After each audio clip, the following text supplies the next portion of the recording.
Please be seated or find a spot to chill for a second so you don't fall down. The great composer Ludwig van Beethoven once said of music that it is the wine which inspires one to new generative processes. And he, quote, am Bacchus, who presses out this glorious wine for mankind and makes them spiritually drunken. Of course, that's just about piano shit. And a total metaphor, not about the actual glorious juice. Squish it from the grapes, and yet the metaphor reigns true, because we're all a little hammered. Wine be the wine that inspires, and here we are, very inspired indeed, gathered spiritually in honor of the Buck Bacchus himself, Fred Thomas Franzia. Gather close, and I shall tell you a tale. But really get in here, because I'm not going to yell too loud, because if I do, I'm going to pass out. Back in the olden times, when cigarettes were vitamins and cocaine had coke in it.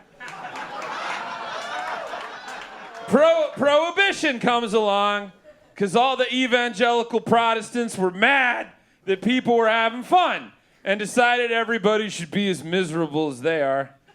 On the fucktails of the Civil War comes the First World War. You see, war was the rage at the time because they didn't have Hulu yet.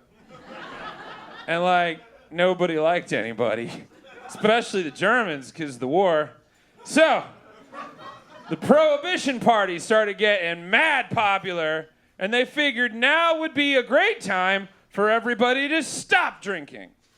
The Volstead Act kicked America in the dangles, because even though they all just figured out penicillin and insulin, timing is everything when it comes to viruses and diabetes. So goody fucking vitamin drops for you, but little Althea doesn't have a foot anymore. And now nobody can wander down to the pub to drink about it. The sale of alcohol was prohibited. See, it's not just a clever name. But you were allowed to make booze at home. Constitutionally, you weren't allowed to sell, make, import, or transport the good stuff. But you were allowed to produce up to 200 gallons for private consumption. Because, yeah, they were evangelical Protestants, but they weren't crazy. So now, everyone has to be an amateur chemist if they want to forget about cholera and that pesky little pandemic back in 1918. Which leads to that most glorious of American traditions, bootlegging. And what was the boot you had to leg? Grapes, baby. 90 million gallons of wine a year were being squeezed from California grapes. That's the estimate. Don't make me Google. I'm getting the fuzzies and my eyes won't stop crossing. Someone had to be making money off of it, and they were. Specifically, Giuseppe and Teresa Franzia, who were making a killing while trying to avoid being actually murdered by Al Capone, whose bootlegging operation was so fucking flush, he was worth around $100 million in 1927.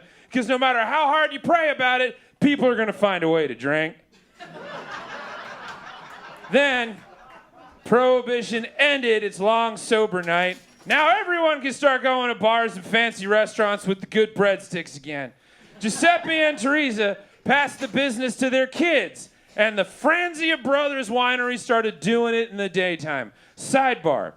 During all this, Ernest Gallo marries into the family because he knew Giuseppe, because he was running grapes back and forth from Chicago to California for his dad, Giuseppe Gallo of the Gallo wine dynasty. And that whole story gets real fucking Coppola. So, for extra credit, pull an all-nighter Googling about the two Giuseppes of the American wine dynasty, because wine was damn nasty back in those days. Anyway, Fred Thomas Franzia is born in 1943. Breaking the curse of everyone in the fucking industry being named Giuseppe. But continuing the tradition of the two Giuseppes and the Winesty by working there in 1965. By 1973, it was sold to the Coca-Cola company like McDonald's or Christmas. And Fred and his brothers and cousin move on to start the Bronco Wine Company, named such because there's brothers and cousins, bro and co. Nothing is as it seems. Meanwhile, across the country, A young officer quits the Air Force and becomes a banker, but can't quit thinking about the good grapes he got in Europe. Who could? And he moves to Napa to start a winery with a label that no doubt brings to mind many a first date in college for some of you humans, Charles fucking Shaw. Now, it's the 80s, and people don't need cocaine in the cola. They just raw dog it in the bathrooms, and the music was great. 1981.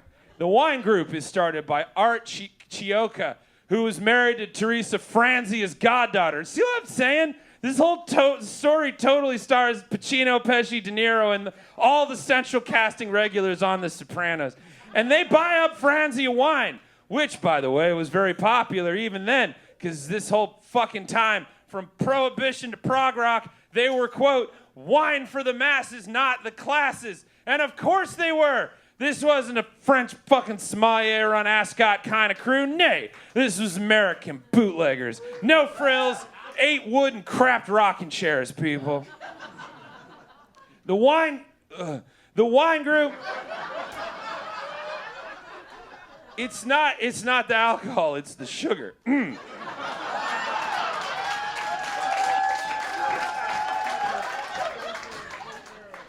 The wine group decides to expand without losing that bathtub wine freshness that Franzia made popular.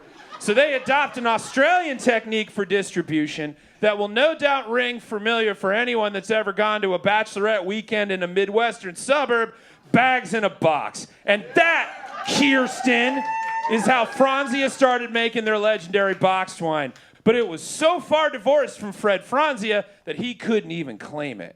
But does that stop someone descended from the grape runners that beat Capone? No, it fucking doesn't. Are you paying attention? 1991. Charles Shaw gets a divorce and sells his wine. Oh, fuck, man, that was the last one.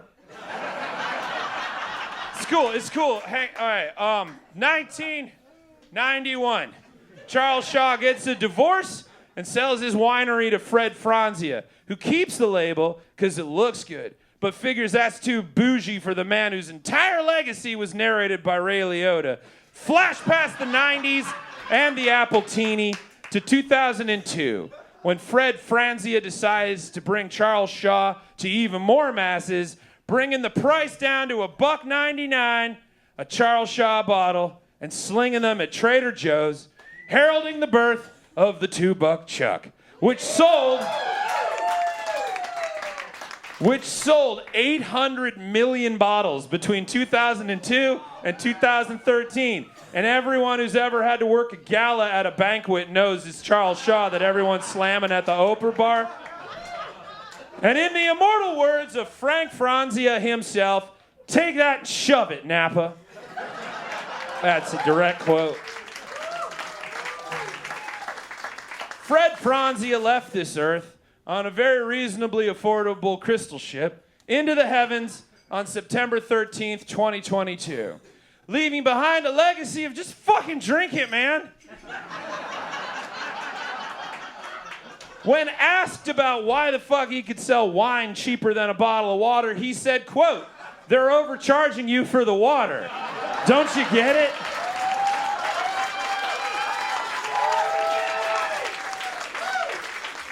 So stop trying so hard.